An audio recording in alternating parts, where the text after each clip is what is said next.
فبأي آلاء ربكما تكذبان. Ciri-ciri alam bahwa menunjukkan dia sudah dekat untuk keluar. Nah, ini yang perlu saya sampaikan.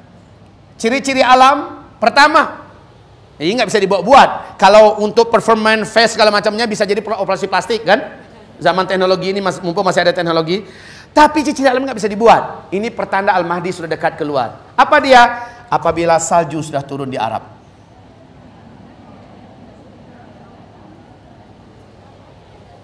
Sudah?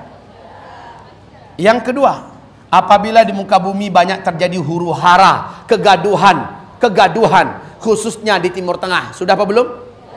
Huru hara. Apabila terjadi fitnah di negeri Syam. Syam ini di mana? Syria,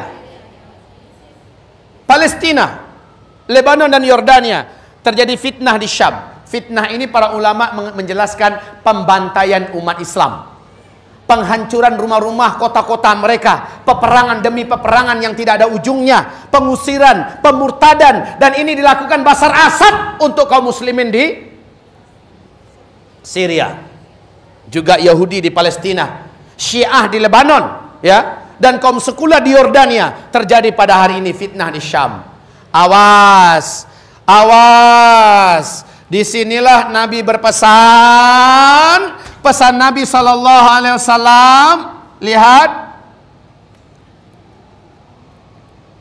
apabila kamu menyaksikan di negeri Syam sudah terjadi fitnah, pembantaian, pembunuhan, peperangan, badiru bil a'mali fitanan.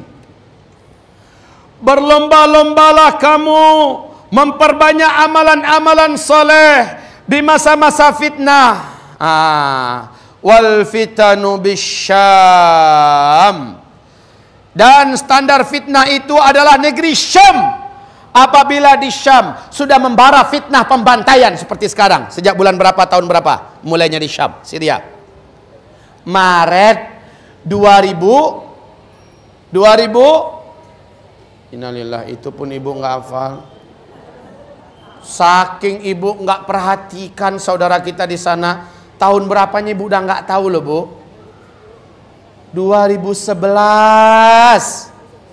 Oi ibu, wahai muslimah kami yang mulia, fitnah di negeri Syam sudah mulai membara ketika Arab Spring dan penghujungnya adalah Syria. Maret 2011. Sejak itu kata Nabi, kalian yang ada di bumi wajib berlomba-lomba memperbanyak amal soleh. Kenapa Nabi memerintahkan kita berlomba-lomba memperbanyak amal soleh? Kenapa? Kenapa? Kenapa? Karena Rasul paling tahu yang selamat dalam masa-masa berat ini hanyalah yang iman dan amal solehnya banyak.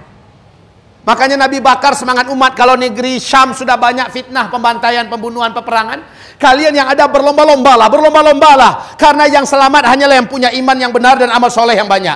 Amal soleh, amal soleh, amal soleh. Amal soleh, amal soleh, amal soleh. Awas. Sekarang udah masuk tahun ke-6 loh.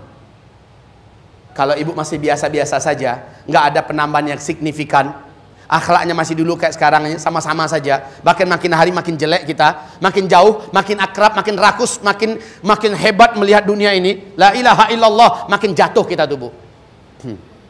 Siapa yang dunia besar di hatinya, siapa yang masih silau dengan dunia ini, siapa yang dunia menjadi cita-citanya, siapa yang menganggap beragama terlalu kuat, dianggap kolot dan mundur, maka demi Allah dia tidak akan bersemangat memperbanyak amal soleh. Dia akan larut dan hanyut terus-menerus dengan ketamakan pada dunianya. Badiru bil a'mal fitanan kaqita'il lailil muslim.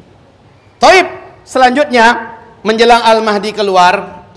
Awas, ini adalah waktunya ibu memperbanyak amal soleh. Bu, mana yang lebih sering orang sekarang pegang Al-Quran atau pegang jadjad? Khalas. Mana yang paling banyak kita baca sekarang, Al-Quran apa handphone? Khalas. Tolong nanti dibaca di sini ada hadis Nabi. Di akhir zaman tidak akan terjadi kiamat sampai umatku lebih banyak membaca musannah daripada kitabullah. Para sahabat bertanya, apa itu musannah ya Rasulullah?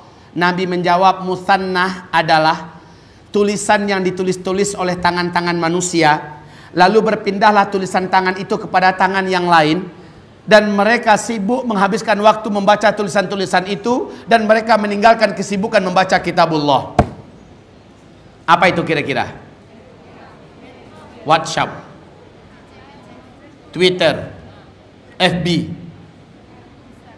Instagram. Intinya benda-benda macam tu. Kalau ibu sudah mulai membawa Al-Quran, bawa gadget, sudah bagus, ada kemajuan.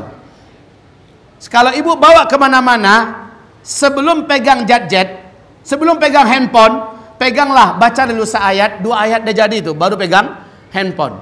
Letakkan berdampingan antara handphone dan Al-Quran. Saya sekarang ini tersiksa, Bu. Istri saya lupa masukkan Al-Quran. Biasanya saya bawa Al-Quran kecil. Sekarang lupa dia masukkan. Sekarang saya tersiksa. Megang HP itu merasa berdosa. Kenapa? Harusnya Al-Quran dulu saya pegang. Al-Quran dulu saya baca. Ini enggak, tiap sebentar kita pegang gadget. Al-Qurannya mana? Saya enggak salahkan istri saya karena dia juga sedang sangat-sangat sibuk, kurang sehat juga. Nah, ibu-ibu yang kami muliakan, kita kemana-mana, Nabi menyindir di akhir zaman umatku akan sibuk membaca musannah daripada membaca kitabullah. Betul apa tidak?